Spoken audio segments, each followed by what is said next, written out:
capítulo 43, né?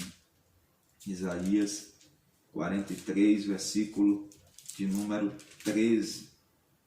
Esta palavra muito fala aos nossos corações. Então vamos, diz assim, Isaías 43, 13. Ainda antes que houvesse dia, eu sou, e ninguém há que possa fazer escapar das minhas mãos. Operando eu, quem impedirá? Meus queridos irmãos, nós temos diante de nós esta palavra, a qual o Senhor, através do profeta Isaías, vai trazendo as suas credenciais. Ele vai dizer que ainda antes que houvesse dia, e aí isso faz passar diante dos nossos olhos uma certa imagem, porque nós lembramos lá de Gênesis, capítulo 1, quando diz que no princípio a terra era sem forma e vazia, mas o Espírito de Deus pairava sobre a face das águas. Isso começa a nos lembrar que antes da formação do jardim do Éden, quando Deus formou ali dia, noite, criou árvores e fez toda a criação. Antes que ele dissesse e fizesse separação entre dia e noite, o profeta Isaías diz que Deus, ele é antes destas coisas. Nós vemos aonde as pessoas estão querendo dizer, né, que o mundo veio a existir de uma explosão, de um caos. Quando nós vemos que é diferente, as coisas são criadas, depois se destrói. Mas não tem algo que é construído através de uma destruição. Então nós vemos que há um Criador por trás daquilo que foi criado. Há uma mão poderosa por trás daquilo que nós vemos.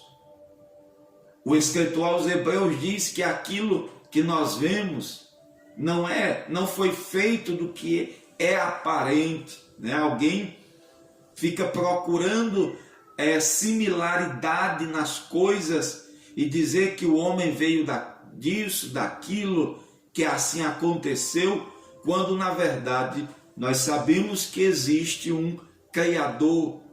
Mas por que eu quero dizer isso? É para que você entenda que o profeta Isaías está dizendo que antes que houvesse dia, Deus já era.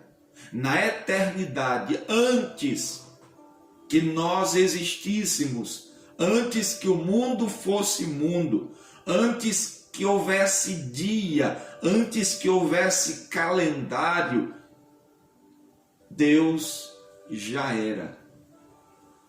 E é nisso que reside o poder de Deus.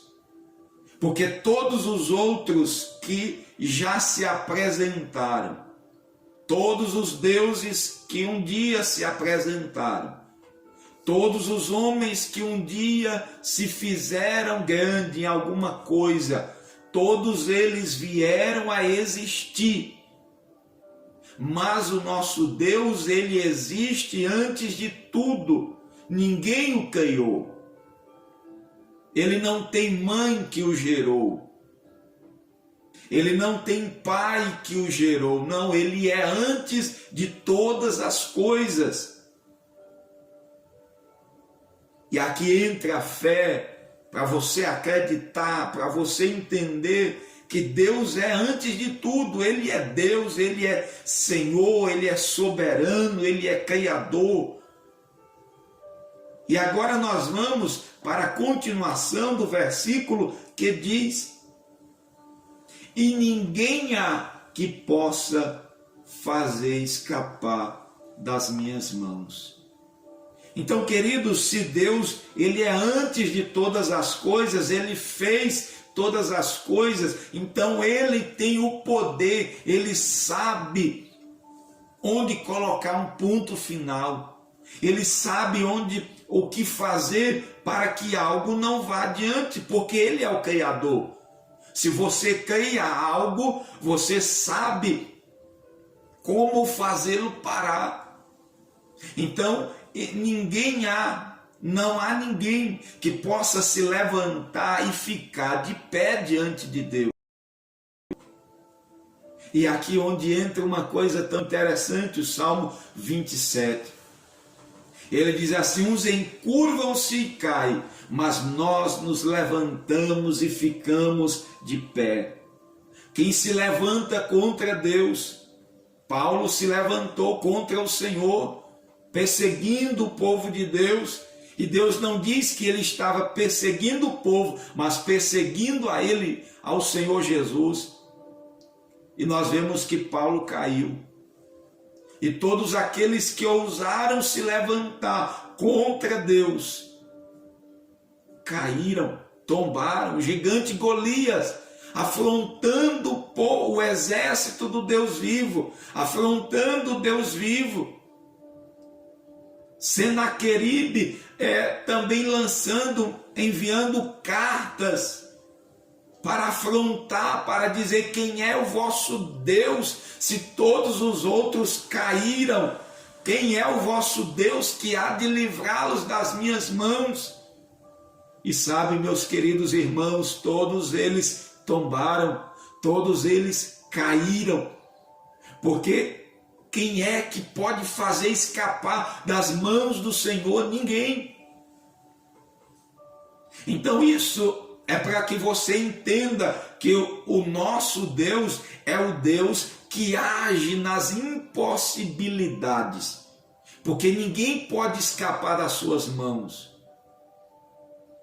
O apóstolo Paulo, no seu cântico de vitória, no capítulo 8 de Romanos, ele vai dizendo: se Deus é por nós, quem será contra nós? Se Deus é por você, querido irmão, quem será contra você? Não há ninguém que possa resistir você, porque Deus, Ele é quem peleja pela tua vida.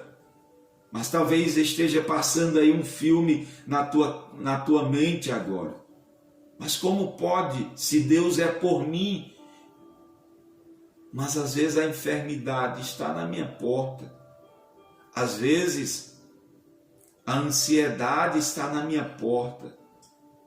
Às vezes alguma outra luta, não sei qual seja, esteja na tua porta e você diz: mas como pode, se Deus é por mim? Aí nós temos que fazer ou entender que às vezes aquilo que para nós é uma derrota, para Deus é um processo que Ele está utilizando para nos fazer mais forte e nos dar a vitória lá na frente. Talvez para Gideão seria uma coisa surreal, né? Quando Deus diz para ele: covarde, medrosos, voltem atrás. Quem bebeu água ali, botando a boca na água, volta todo mundo, fica só 300 homens. Talvez para Gideão isso seria uma coisa: será se Deus vai me dar a vitória desse jeito? Talvez para Josué, quando Deus diz: vai, rodeia a cidade, e depois toca a trombeta, talvez isso seria uma coisa surreal. Como é que pode?